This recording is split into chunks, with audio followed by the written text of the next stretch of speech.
नमस्कार student, Gurugram teacher training college Chak 5 Bela में आपका स्वागत है।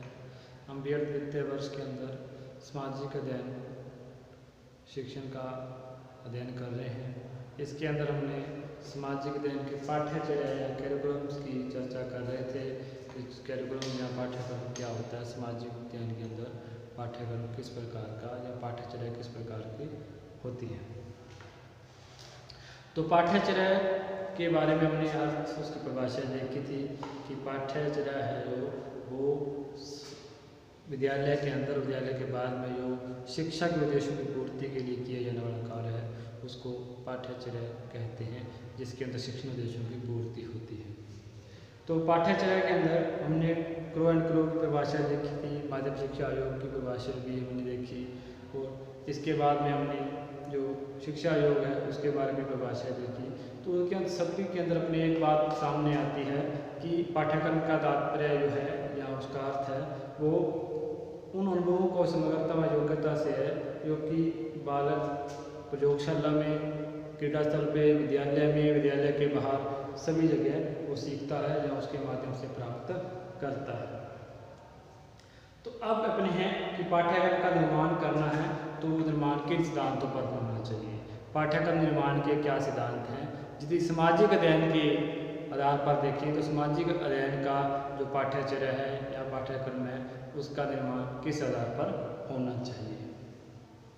तो सबसे पहले अपने इसको देखते हैं कि सामाजिक अध्ययन का जो पाठ्यचर्या का निर्माण करते समय शिक्षक शिक्षार्थी से संबंधित मनोवैज्ञानिक, दार्शनिक और सामाजिक व राष्ट्रीय दृष्टिकोण को ध्यान में रखना चाहिए, क्योंकि पाठ्यचर्या या पाठ्यक्रम का जो जिसको पढ़ना है या पढ़ाना है उनका जो दृष्टिकोण है उसको भी देखना चाहिए। उसका दार्शनिक दृष्टिकोण, उसका मनोवैज्ञानिक दृष्टिकोण कि टीचर का मनोवैज्ञानिक दृष्टिकोण क्या होगा उस पाठ्यक्रम से संबंधित, या फिर अपने एक शिक्षक का दृष्टिकोण क्या होगा और बालक का दृष्टिकोण क्या होगा। इसका दार्शनिक और मनोवैज्ञानिक दृष्टिकोण में देखना चाहिए। इसके साथ साथ राष्ट्रीय दृष्टिकोण कि वो पाठ्यचर्या है या पाठ्यक्रम है वो कहीं राष्ट्रीयता को, जो राष्ट्रीयता की धारणा है या उसको हम राष्ट्रीय की भावना को बच्चों में लाना चाहते हैं, कहीं उसको ऐसा ना हो कि वो पाठ्यक्रम ऐसा हो कि उसको दूर ले जा रहा हो या नकारात्मक दृष्टिकोण पैदा हो जाए। इस प्रकार से नहीं होना चाहिए। पाठ्यक्रम के अंदर राष्ट्रीयता की भावना पैदा हो, पाठ्यक्रम के अंदर दार्शनिक दृष्टिकोण देखा जाए, पाठ्यक्रम के अंदर सामाजिक के अंदर जो मनोवैज्ञानिक दृष्टिकोण है उसको देखा जाए इस आधार पर, और जो बालक का दृष्टिकोण है बालक की एज के हिसाब से उसको भी देखना चाहिए। हम इसको पॉइंट वाइज देखते हैं क्या क्या चीज़ें इसके अंदर हमें सिद्धांत पाठ्यक्रम निर्माण में सिद्धांतों के आधार पर अपनानी चाहिए। तो सबसे पहले है पर्यावरण केंद्रीयता का सिद्धांत। पर्यावरण केंद्रीयता का सिद्धांत।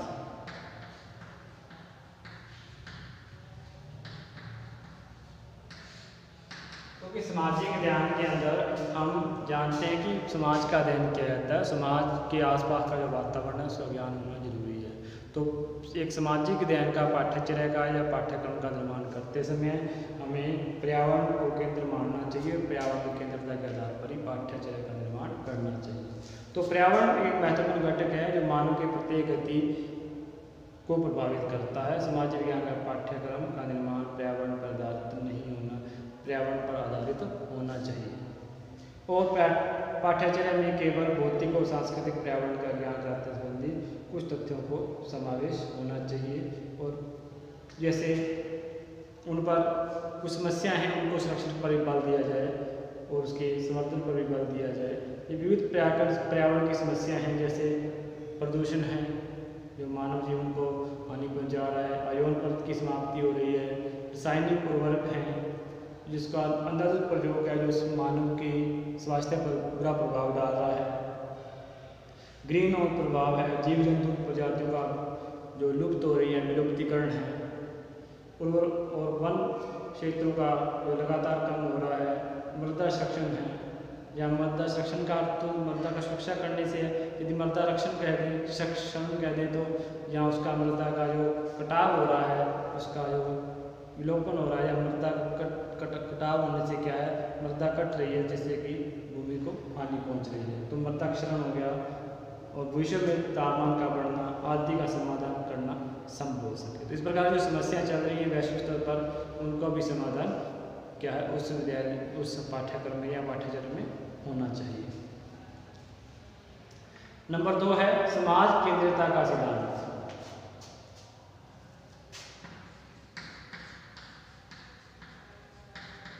समाज केंद्रितता का सिद्धांत।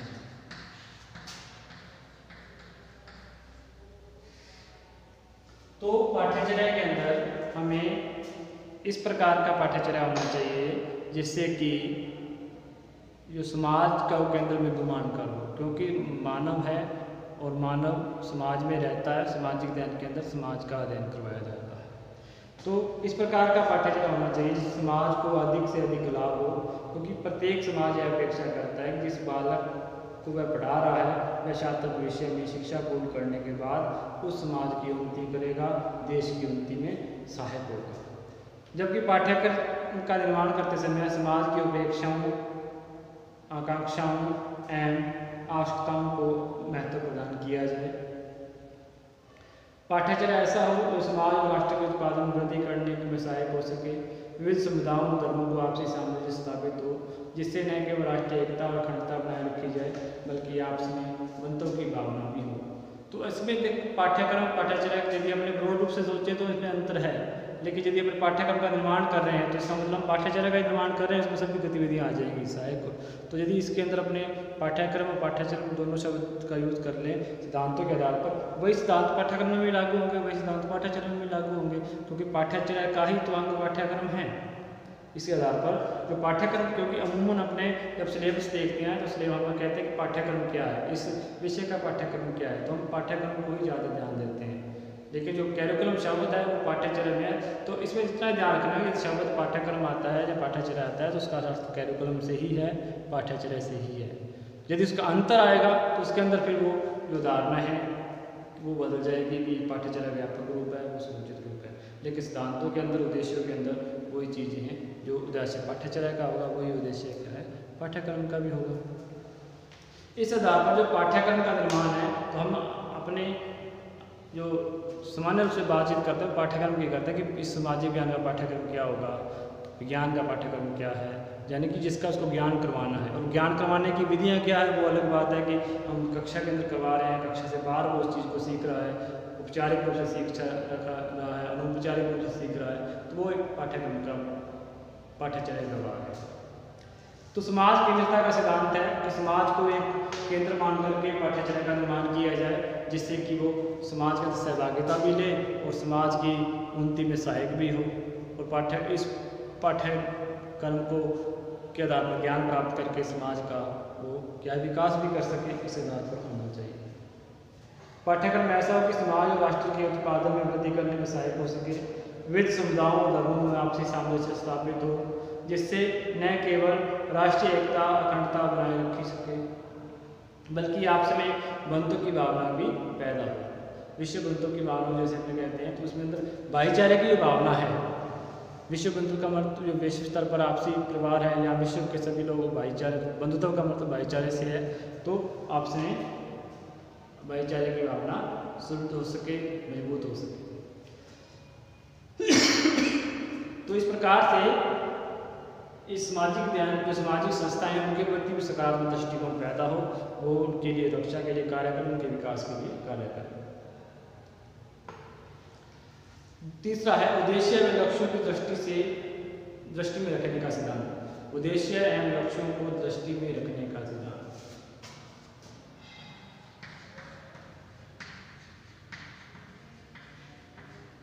उद्देश्यों व लक्ष्यों को दृष्टि में रखने का सिद्धांत।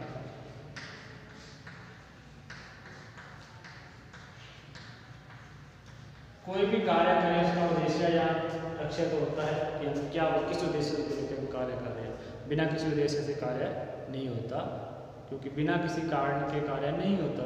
तो इस प्रकार से सामाजिक विज्ञान का पाठ्यक्रम ऐसा होना चाहिए जिसमें शिक्षण अधिगम के लक्ष्यों व उद्देश्यों को प्राप्त किया जाना संभव हो सके। यदि पाठ्यक्रम मुक्त बिंदु पे खत्म नहीं उतरता, इसका मतलब उस पाठ्यक्रम का या उस पाठ्यक्रम निर्माण का कोई भी औचित्य नहीं है। हम जिस उद्देश्य की प्राप्ति करना चाहते हैं, उसको जिस चीज़ का ज्ञान प्राप्त करवाना चाहते हैं, प्राइमरी लेवल पर बच्चों को सामान्य से ज्ञान प्राप्त कराना चाहते हैं, अपनी संस्थाओं के, अपने आसपास पड़ोस के की बात वस्तुओं का ज्ञान प्राप्त करना चाहते हैं, आप आसपास के पर्यावरण का ज्ञान प्राप्त कराना चाहते हैं, यदि उस आधार पर उसका पाठ्यक्रम में वो उद्देश्य पूरे नहीं हो पा रहे, इसका मतलब उस पाठ्यचर्या में कमी है, उस पाठ्यक्रम में कमी है। नंबर 4 है उपयोगिता का सिद्धांत। उपयोगिता का सिद्धांत पाठ्यक्रम का निर्माण करते समय ये ध्यान रखें पाठ्यक्रम उपयोगी हो, वो समाज के काम आ सके, देश के एक अच्छा नागरिक निर्माण करने में सहायक हो सके। इस प्रकार की बातें इसके अंदर आएंगी। सामाजिक विज्ञान के पाठ्यक्रम में उपयोगी होना चाहिए। पाठ्यक्रम ऐसा हो कि इसे भावी जीवन निर्वाह हेतु तो उपयोगी सिद्ध हो सके, अपनी आजीविका कमाने में समर्थ हो सके, लाइवलीहुड हो। इसके अंदर पाठ्यक्रम केवल सैद्धांतिक ही नहीं हो, व्यवहारिक भी होना चाहिए। पाठ्यक्रम के माध्यम से बालक में समाज में सामंजस्य बनाने की क्षमता का विकास हो, साथ साथ अपना और अपने परिवार का पेट भरने की क्षमता का विकास भी होना चाहिए। यानी कि पाठ्यक्रम के अंदर या पाठ्यचर्या के अंदर इस प्रकार की व्यावसायिक प्रशिक्षण भी दिया जाए, उसके प्रशिक्षण कौशल भी विकसित किया जाए ताकि वो अपनी आजीविका कमा सके और अपने जीवन को क्या है, अपने परिवार को भरपेट खाना खिला सके, जहाँ अपना सम्मानजनक जीवन जी सके अपने समाज के अंदर। नंबर 5 है क्रियाशीलता का सिद्धांत।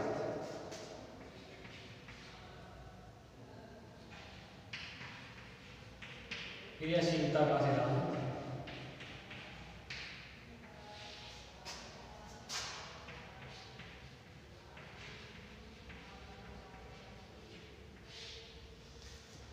क्रियाशीलता का सिद्धांत का अर्थ है कि बालक क्रियाशील रहे, पाठ्यक्रम के माध्यम से बालक में क्रियाशीलता पैदा हो। वो क्या है, अपने कार्य कर सके, स्वयं कार्य करना सीख सके, क्रियाशीलता रहे, एक्टिव रहे। इस प्रकार की भी पाठ्यक्रम के अंदर बातचीत होनी चाहिए, जहाँ उस प्रकार की भी पाठ्यक्रम के अंदर समावेश होना चाहिए। इस प्रकार से चित्र रेखा चित्र बनवाना, मिट्टी से कुछ मॉडल बनाना सीख जाना, व्यक्ति चित्र बनवाना, नमूने चित्र बनवाना, नाप तोल का कार्य करवाना, गत्ते या थर्मोकोल की वस्तुएं बनवाना आदि कार्य करवाए जा सकते हैं, कराए जा सकते हैं, जिसके माध्यम से बालक केवल वस्तुओं को बनाना सीखेगा बल्कि वह क्रियाशील भी रहना सीख जाएगा और कार्य करने में आलस्य कार्य अनुभव नहीं होगा, वह परिश्रमी भी होगा। तो जिस प्रकार से क्रियाशील रहेगा, अपने आप को कार्य करके देखेगा तो एक्टिव भी रहेगा और उसके लिए कुछ नया अनुभव भी पैदा होगा।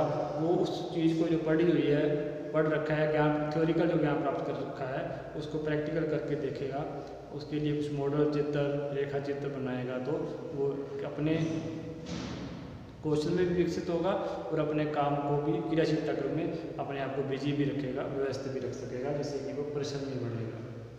नंबर 6 है लचीलेपन का सिद्धांत।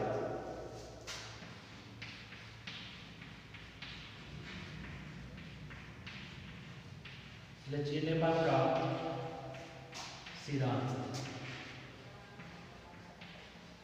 लचीलेपन का अर्थ ये है कि पाठ्यक्रम इतना कठोर न होना चाहिए। जैसे अपने सिद्धांत की बात करते हैं, सिद्धांत कठोर और लचीले का समन्वय है। कुछ अनुच्छेद तो बहुत कठोर है, इसका संशोधन करना मुश्किल है, कुछ अनुच्छेद हम लचीले के रूप में इसका संशोधन कर सकते हैं। इसी प्रकार से पाठ्यक्रम में के अंदर भी लचीलापन होना चाहिए। परिस्थितियों के अनुसार, देश के अनुसार, समय के अनुसार उस पाठ्यक्रम के अंदर क्या है संशोधन किया जा सके, इस प्रकार का पाठ्यक्रम होना चाहिए। तो पाठ्यक्रम कितना भी अच्छा हो, क्यों न बनाया गया, लेकिन देश काल परिस्थिति के अनुसार परिवर्तन और परिमार्जन करना आवश्यक होता है, अनुभव होता है।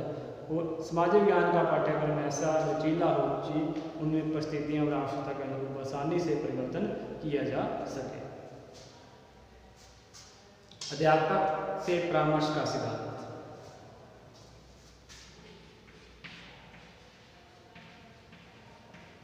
अध्यापक से परामर्श का सिद्धांत।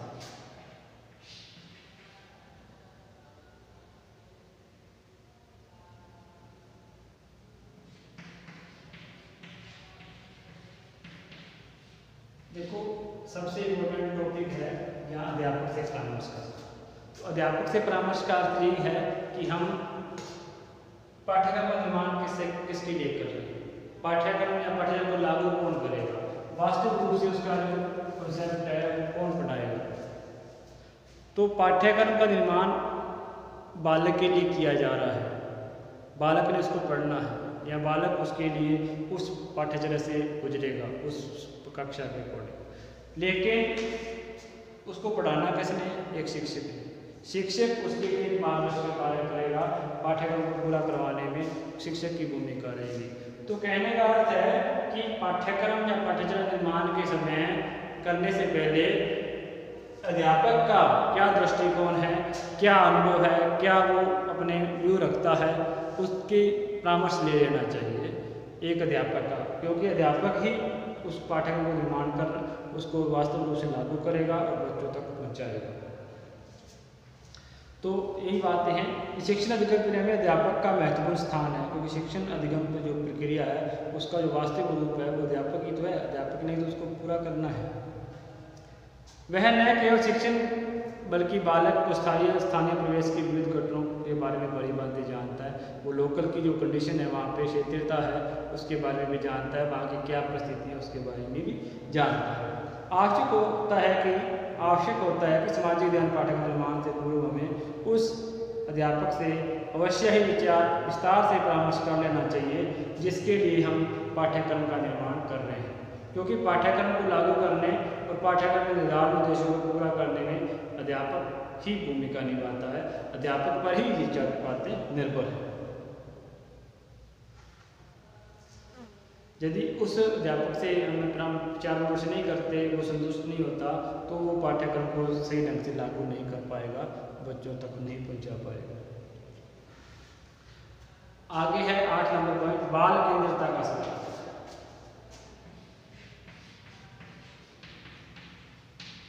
बाल केंद्रितता का सिद्धांत।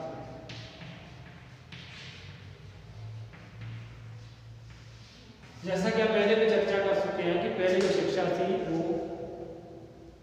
अध्यापक केंद्र थी, अध्यापक ने जैसे पढ़ा दिया, बालक कैसे पढ़ लिया, अध्यापक ने जो बोल दिया उसको श्लोकों को बोल दिया या शिक्षण विषय को बोल दिया और स्टूडेंट ने क्या है उसको कंठस्थ कर लिया और याद कर लिया। लेकिन इससे मनोविज्ञान को शिक्षा में आया, मनोविज्ञान का शिक्षा में प्रावधान हुआ और मनोविज्ञान को शिक्षा से जोड़ा गया, तो मनोविज्ञान के आधार पर अब जो वर्तमान में शिक्षा है वो बाल केंद्रित हो गई है। बालक की रुचि, बालक की योग्यता, बालक की आवश्यकता को ध्यान में रख करके शिक्षा का निर्माण किया जाने लगा है, शिक्षा की व्यवस्था की जाने लगी है। उसके अंदर बालक की एज का, बालक की मानसिक बुद्धि का, मानसिक स्थिति का, उसकी शारीरिक स्थिति का भी ध्यान रखा जाता है कि, और उसके लिए सामाजिक स्थिति का भी ध्यान रखा जाता है कि जिस प्रकार से सामाजिक अपवंचित बालक कहते हैं कि वो किस प्रकार के समाज से बिलोंग करता है या किस प्रकार के समाज से संबंधित है। तो इसमें रुचि, योग्यता, उसकी मानसिक स्थिति, शारीरिक स्थिति आदि के बारे में ध्यान में रखते हुए ही क्या है पाठ्यक्रम का निर्माण किया जाता है। तो पाठ्यक्रम का निर्माण करने का मुख्य उद्देश्य एक ही होता है कि बालक को नियोजित ढंग से क्या है सर्वांगीण विकास किया जा सके, सभी प्रकार का मानसिक, शारीरिक, नैतिक, आध्यात्मिक सभी प्रकार का विकास किया जा सके। और बालक के लिए ही विद्यालय में अध्यापक होता है और बालक के लिए ही पाठ्यक्रम होता है या पाठ्यचर्या होता है। अतः आवश्यक है कि पाठ्यक्रम निर्माण करते समय बालक को समुचित महत्व प्रदान किया जाए और बालक की आवश्यकता, रुचि, योग्यता, व्यक्तिगत भिन्नता के अंदर अपने शारीरिक भिन्नता भी आती है और आंतरिक भिन्नता जो मानसिक रूप से भी आती है। मनोवैज्ञानिक संपत्तियों का ध्यान रखना चाहिए। एक साथ ही बालक के ग्रामीण प्रवेश का और शहरी प्रवेश का भी ध्यान रखा जाए, माता पिता के शिक्षक या अशिक्षित होने का भी ध्यान रखा जाए और इस प्रकार की बातों को ध्यान में रखते हुए पाठ्यक्रम का निर्माण किया जाए, यानी कि बाल केंद्रित पाठ्यक्रम बाल की आवश्यकताओं को पूरा करे, ग्रामीण क्षेत्र की बालों की भी आवश्यकताओं को पूरा करे, शहरी क्षेत्र की आवश्यकताओं को पूरा करे, जो विकलांग बालक हैं या मंदबुद्धि बालक हैं उनकी आवश्यकताओं को भी पूरा करे, और जो प्रतिभाशाली बालक हैं उनकी आवश्यकताओं को भी पूरा करे। इस प्रकार का बाल केंद्रितता के आधार पर ही पाठ्यक्रम का निर्माण किया जाए। इस प्रकार से हमने देखा कि जो पाठ्यक्रम का निर्माण है उसके अंदर 7-8 मुद्दों का ध्यान रखना जरूरी है। पहले समाजिक ज्ञान का पाठ्यक्रम पर्यावरण के आसपास होना चाहिए, पर्यावरण का ज्ञान उसके अंदर हो, समाज पर केंद्रित हो, यानी समाज का जो विद्यार्थी है उसके आसपास के समाज की जानकारी मिले, उसको समाज के आधार पर उसका केंद्रितता हो। उद्देश्य व लक्ष्यों की दृष्टि, क्योंकि कोई भी कार्य बिना उद्देश्य लक्ष्यों के आधार पर नहीं होता, तो जिस प्रकार के उद्देश्य निर्धारित किए गए हैं, क्योंकि कोई भी कार्य करने से पहले हम उसका उद्देश्य निर्धारित करते हैं भी इसका उद्देश्य क्या होगा। यदि उस उद्देश्य की प्राप्ति नहीं हो रही है उसका मतलब वो कार्य करना उचित नहीं है, उसका औचित्य पूरा नहीं हो रहा, तो उस प्रकार से उद्देश्य व लक्ष्यों की दृष्टि में ध्यान रखते ही पाठ्यचर्या का निर्माण करना चाहिए या पाठ्यक्रम का निर्माण करना चाहिए। उपयोगिता का सिद्धांत कि बालक जो पाठ्यक्रम उस बालक के लिए उपयोगी हो, वो उसके सर्वांगीण विकास के लिए उपयोगी हो, इस प्रकार का ध्यान भी हमें रखा जाए। क्रियाशीलता का सिद्धांत, बालक पाठ्यचर्या के आधार पर बालक क्रियाशील रहे, वो सामाजिक ध्यान के अंदर जैसे पढ़ेगा तो पढ़ने के साथ साथ वो अपने आप को क्रिया व्यस्त रखे, सामाजिक कार्यों में व्यस्त रख सकता है, वो सामाजिक कार्यों के अंदर सहयोग के रूप में अपनी भूमिका निभा सकता है, सामाजिक समस्याओं के समाधान में अपने सहयोग की भूमिका निभा सकता है। उसी आधार पर मॉडल बनाना, चित्र बनाना, रेखा चित्र को मानचित्र को पढ़ना या उसको करना, इस प्रकार की बातें हैं, या मिट्टी के उस मॉडल तैयार करना, इस प्रकार की बातें इसके अंदर क्रियाशीलता के रूप में हो सकती है, चीज़ों का ध्यान रखा जाए। जो क्रियाकलाप के रूप में आप बुक के अंदर देखोगे तो क्रियाकलाप आता है कि ये क्रियाकलाप है जो बालक करने योग्य होती है, बालक को स्वयं करने योग्य होती है, तो इस प्रकार की क्रियाकलाप की एक्टिविटी है, जो गतिविधि है, उसको भी इसके अंदर शामिल किया जाए। लचीलेपन का सिद्धांत, तो पाठ्यक्रम का लचीलापन होना चाहिए, क्योंकि देश के अंदर हर धार्मिकता के आधार पर, जाति के आधार पर और परिवेश के आधार पर, भौतिक आधार पर भी भेदभाव है, और उसकी जो अध्यापक है वो उसके जो भौतिकता को जानता है, उस परिवेश को जानता है, वो पाठ्यक्रम के अंदर उसके लिए उस तरह का संशोधन करना पड़ सकता है। तो इसलिए पाठ्यक्रम में लचीलेपन का सिद्धांत हो, यानी कि आवश्यकता होने पर उसमें थोड़ा बहुत परिवर्तन किया जाए। अध्यापक से परामर्श का सिद्धांत, क्योंकि वास्तविक रूप से जो पाठ्यक्रम को लागू करना है वो अध्यापक का कार्य है, तो अध्यापक से परामर्श कर लेना चाहिए किस पाठ्यक्रम के अंदर किस प्रकार के बातों का समावेश किया जाए और किस प्रकार से बच्चों को इस प्रकार के उद्देश्यों के आधार पर ज्ञान दिया जाए। तो एक प्रकार से अध्यापक से इसके लिए परामर्श कर लेना चाहिए कि क्या पाठ्यक्रम में किस प्रकार की बातों का समावेश हो। लास्ट है बाल केंद्रितता का सिद्धांत, क्योंकि आज की शिक्षा है बाल केंद्रितता की शिक्षा है, बालक की रुचि, योग्यता और आवश्यकता को ध्यान में रख कर के ही शिक्षा प्रदान की जाती है। तो बालक के अंदर विकलांगता भी हो सकती है, बालक में शारीरिक विकलांगता भी, मानसिक विकलांगता भी हो सकती है, अधिगम अक्षमता वाली विकलांगता है वो भी हो सकती है। तो इस आधार पर प्रतिभाशाली बालक भी हो सकते हैं जो कि उच्च बुद्धि वाले होते हैं, तो उसकी जो बाल केंद्रितता की धारणा है या योग्यता है उसको ध्यान में रख करके पाठ्यक्रम निर्माण होना चाहिए। पाठ्यक्रम न तो ज़्यादा कठोर हो, न ज़्यादा हार्ड हो, न ज़्यादा सरल हो, सभी के लिए उपयोगी हो, इस प्रकार की बातें ध्यान में रखी जाए। तो आज हमने पाठ्यक्रम के जो सिद्धांत है उसके बारे में चर्चा की है, और पाठ्यक्रम निर्माण के समय इन चीज़ों का ध्यान में रखा जाए ताकि एक सही पाठ्यचर्या का निर्माण हो सके। तो कल हम एक नए विषय के साथ, नए टॉपिक के साथ आएंगे, तब तक के लिए नमस्कार।